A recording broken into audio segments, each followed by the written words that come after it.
Hello my dear students, आज की जो हम क्लास ले जा रहे हैं प्रोबेबिलिटी पर, ये थोड़ी सी डिफरेंट इन द सेंस कि हम यहाँ डिस्कस करेंगे और को सिंबॉलिक यूनियन के फॉर्म में कैसे लिखते हैं, एंड को इंटरसेक्शन और गिवन ये स्लैश, इन तीनों का मीनिंग क्या होता है। मतलब यूनियन, इंटरसेक्शन और गिवन।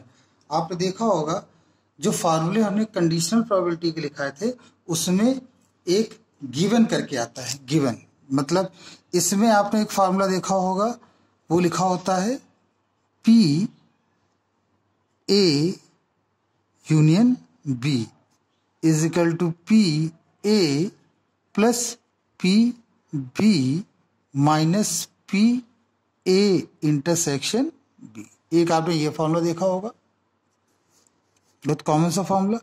एक फार्मूला आपने ये भी देखा होगा, P A intersection B is equal to P A into P B, एक ये भी फार्मूला है। और एक आपने ये फार्मूला देखा होगा, P A given that B equal to probability of A given that B is equal to P A intersection B upon P B. एक फार्मूला आपने ये भी देखा होगा, ठीक है।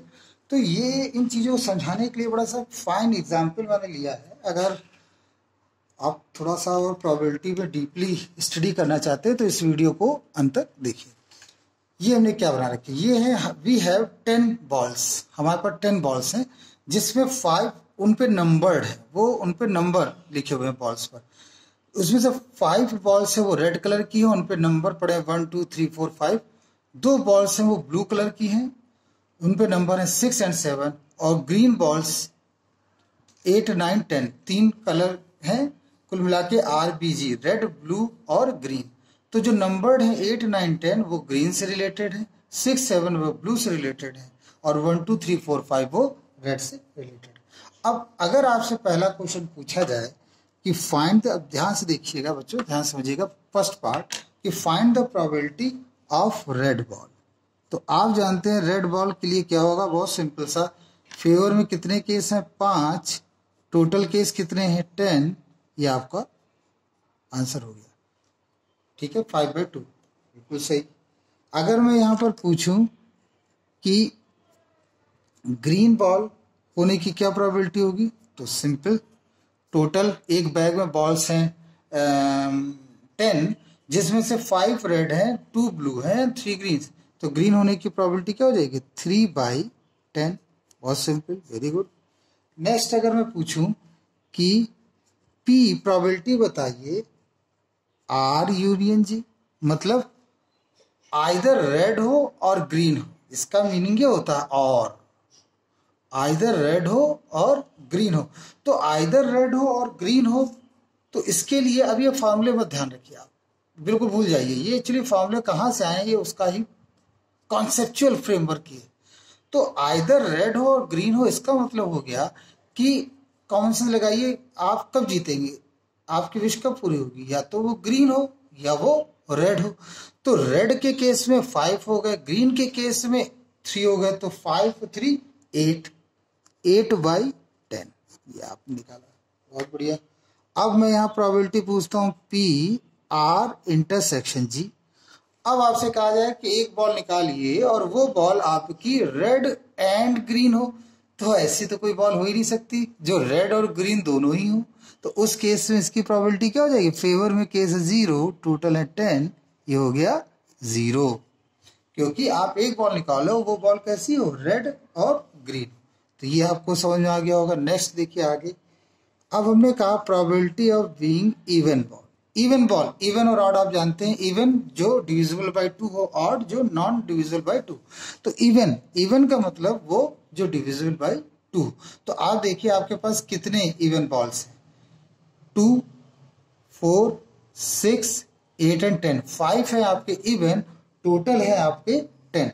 तो probability of ball that would be even 5/10, और ये हो जाएगा आपका 1/2।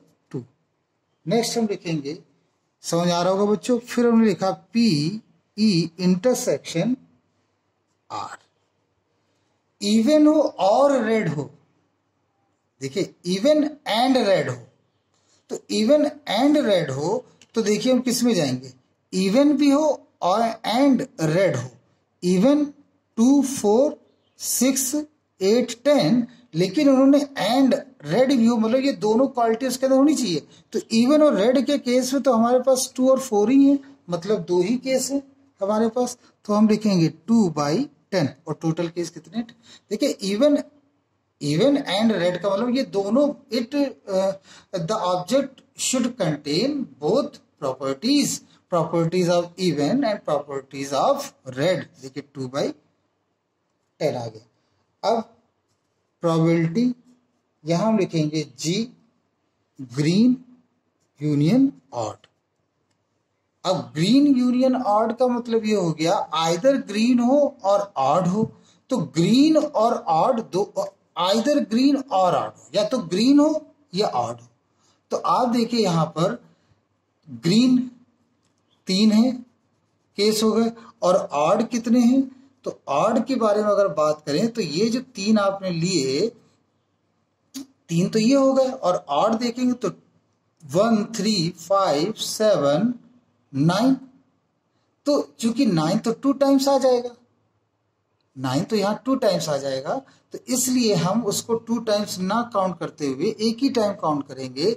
और उस केस में देखिए यहाँ पर आप इस फॉर्मूले को अप्लाई कर सकते हैं, इस वाले फॉर्मूले को, क्योंकि जब दो इंसिडेंट के बीच में पार्शियल ओवरलैपिंग होता है, देखिए पार्शियल कैसे, ग्रीन और इधर ऑड, तो इसमें देखिए ग्रीन भी हो रहा है और ऑड भी आ रहा है, ग्रीन भी है और देखिए ये ऑड भी है। तो हम यहां पर इस फॉर्मूले को लगा के सॉल्व कर सकते थे, PG plus PO minus PG intersection O। तो देखिए ग्रीन होने की प्रोबेबिलिटी कितनी है, 3/10, ऑड होने की प्रोबेबिलिटी कितनी है, 5/10, ग्रीन एंड ऑड हो उसकी प्रोबेबिलिटी है 1/10। तो ये 8 माइनस 1 7/10 आ गया। तो आप इसे डाइट भी कर सकते थे, वो जो 2 केसेस होते उनको हम एक में कर देते। ठीक है, ये हमारा यहां तक आया। अब नेक्स्ट देखते हैं। नेक्स्ट जो आपका केस बना, यहां पे देखते हैं। नेक्स्ट जो केस बना आपका, इसमें उन्होंने लिखा प्रोबेबिलिटी बताइए और आर गिवन दैट ई, मतलब probability of being red ball, आप एक बॉल निकालिए वो रेड हो, गिवन है कि वो इवन हो, मतलब इवन है ये श्योर है, लेकिन इवन के साथ दोनों में अंतर है, ये इसमें अंतर है। बात समझिएगा स्टूडेंट्स, इन दोनों ही केसेस में अंतर है।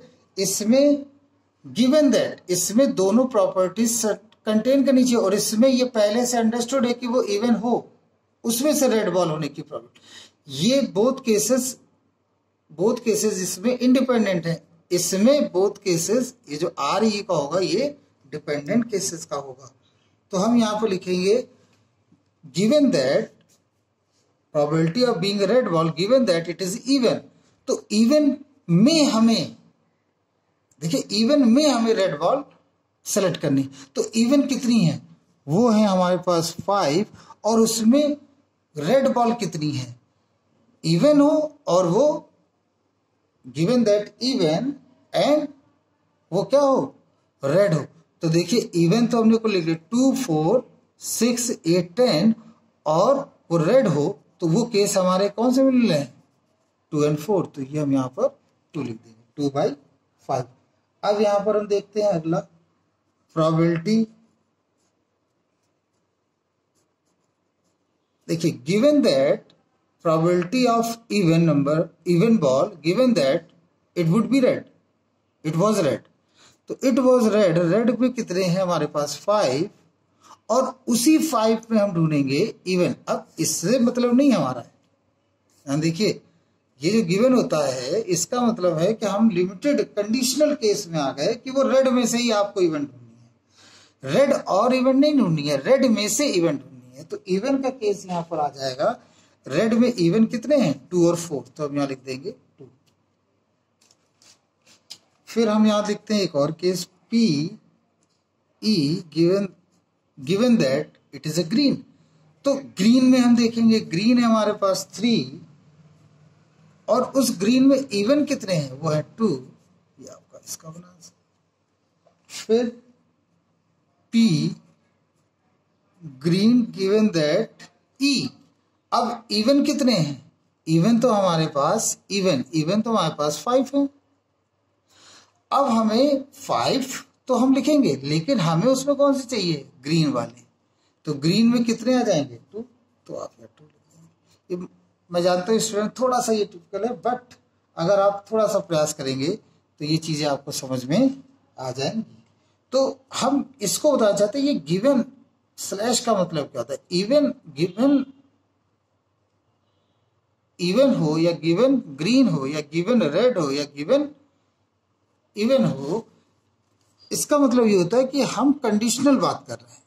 जैसे किसी फॉर्म को अप्लाई करना होता है तो इन दैट केस वह कंडीशनल होती है कि अबव 80% हाई स्कूल, अगर परसेंटेज हाई स्कूल में आए तो वही अप्लाई कर सकते हैं।